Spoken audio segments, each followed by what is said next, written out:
araw ng mga kabataan ngayon, yung mga kinikilig. Yes! Bisita po natin mula sa seryeng Seducing Drake Palma. Of course, ang inyong tinitilian, Robin Angeles and Angela Muji. Magandang Opo. tanghalin sa inyo. Magandang Hello po sa inyo. Magandang Good afternoon! Bago tayo Good magchikahan, nanay, meron tayong pa-hashtag para sa ating mga listeners at as mga nanonood na hashtag RobGelOnCFM. Yes!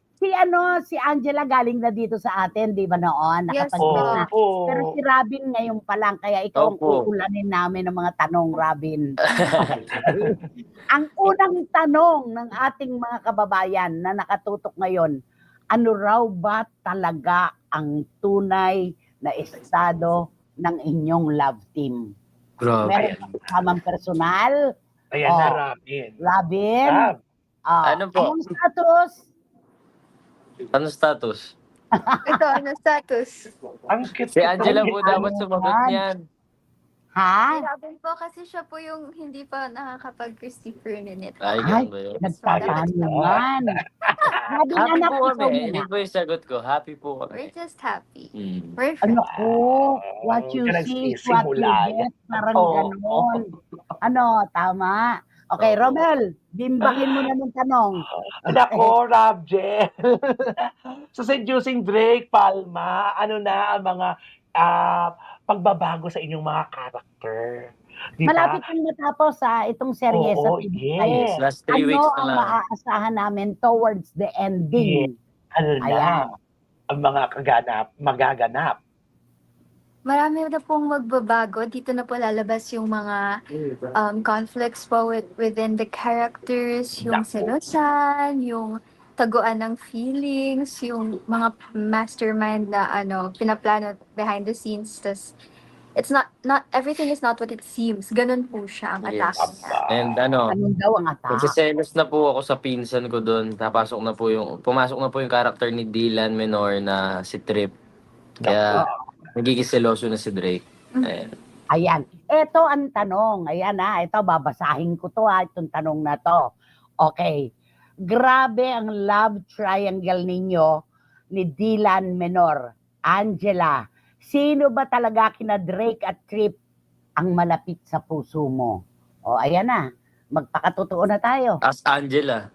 As Angela po, truthfully po, dahil mas maraming scenes po kami ni Robin and dahil scene po kami ng agency, mas madalas po talaga kaming magkasama since AMSE pa po. So, mas close po kami ni Robin.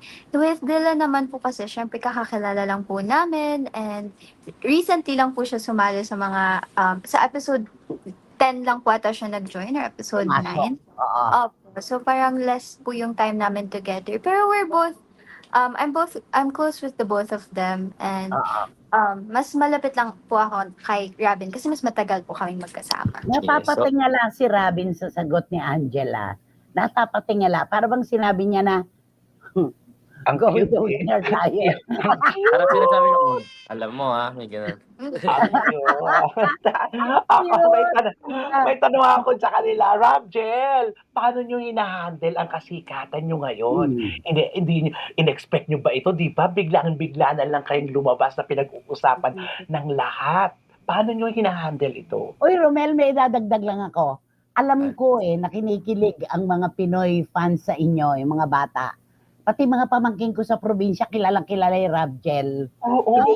Oo, totoo.